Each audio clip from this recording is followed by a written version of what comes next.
ஆந்திரா ஸ்டைலில் நல்ல கார சாரமான வெண்டைக்காய் பச்சடி எப்படி செய்யலாம் அதுதான் இன்றைக்கி நம்ம வீடியோவில் பார்க்க போகிறோங்க. இந்த வெண்டைக்காய் பச்சடி வந்து பார்த்திங்க அப்படின்னா சுட சுட சாதத்துக்கு நீங்கள் குழம்பு காய் எதுவுமே தேவையில்லை, இது ஒன்று இருந்தால் போதுங்க.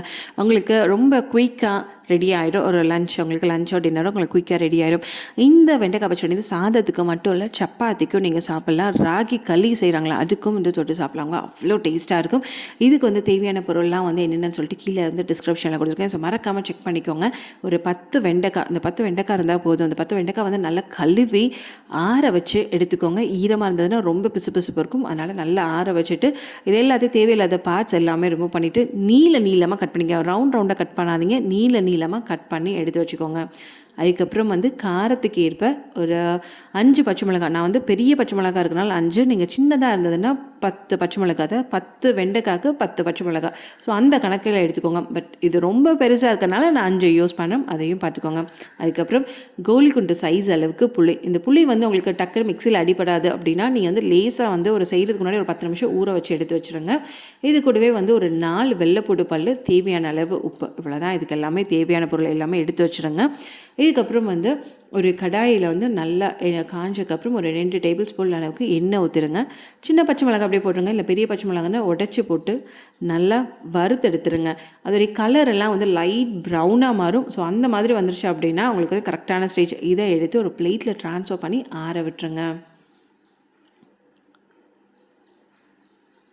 இதுக்கப்புறம் வந்து வெண்டைக்காய். ஸோ வெண்டைக்காய் நான் ஏற்கனவே சொன்ன மாதிரி இது ஈரெல்லாம் பார்த்துக்கோங்க. அதே கடாயில் தேவைப்பட்டதுன்னா ஒரு டேபிள் ஸ்பூன் அளவுக்கு எண்ணெய் ஊற்றி நம்ம இந்த மாதிரி பெருசாக நீளமாக நறுக்கி வச்சுருந்த வெண்டைக்காவும் போட்டு நல்லா கிறிஸ்பாக வர வரைக்கும் வந்து வறுத்தெடுத்துருங்க.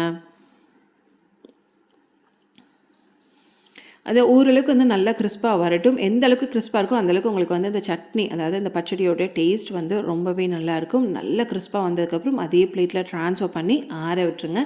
நல்லா ஆறட்டும். ரூம் டெம்பரேச்சரில் வந்ததுக்கப்புறம் வந்து ஒரு மிக்ஸி ஜாரில் நம்ம எடுத்து வச்சுருந்த ஒரு 3 பல் வெள்ளைப்பூடு, தேவையான அளவு புளி, நீங்கள் ஊற வச்சுருந்த புளியே இருந்தது அப்படின்னா அதையும் இந்த டைமில் வந்து நீங்கள் ஆட் பண்ணிவிட்டு ஒரு கைப்பிடி அளவுக்கு ஃப்ரெஷ்ஷாக இருக்கிற கொத்தமல்லி நல்லா அதை கழுவி க்ளீன் பண்ணி அதையும் இதில் போட்டுருங்க. போட்டுட்டு தேவையான அளவு உப்பு, நம்ம வதக்கி வச்சுருந்த பச்சை மிளகாய் இதெல்லாம் போட்டு ஒரு மிக்ஸி ஜாரில் வந்து 1-2 பல்ஸாக இருக்கணும். இந்த பச்சடி வந்து ரொம்ப பேஸ்ட்டாக, ரொம்ப ஃபைன் பேஸ்ட்டாக கூட இடித்த மாதிரி இருந்ததுன்னா ரொம்பவே டேஸ்ட்டாக இருக்கும். அது 1-2 பல்ஸ் விட்டுட்டு அதுக்கப்புறம் வந்து நம்ம வதக்கி வச்சுருந்த இந்த வெண்டைக்காவையும் போட்டுட்டு நல்லா 1-2 பல்ஸ் விட்டு எடுத்துட்டீங்க அப்படின்னா இந்த சூப்பரான வெண்டைக்காய் பச்சடி உங்களுக்கு ரெடி ஆயிருங்க.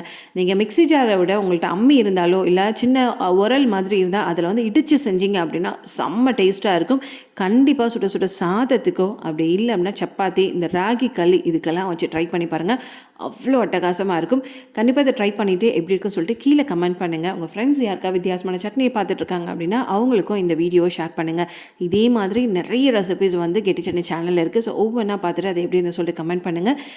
இப்போ தான் கெட்டி சட்னி சேனலை ஃபஸ்ட் டைம் பார்க்குறீங்க அப்படின்னா மறக்காமல் சப்ஸ்கிரைப் பண்ணி பக்கத்தில் இருக்க பெல் ஐக்கானை கிளிக் பண்ணுங்கள். அப்போ தான் இதே மாதிரி இன்ட்ரெஸ்டிங் ரெசிபிஸில் உங்களுக்கு மிஸ் ஆகாமல் வரும்.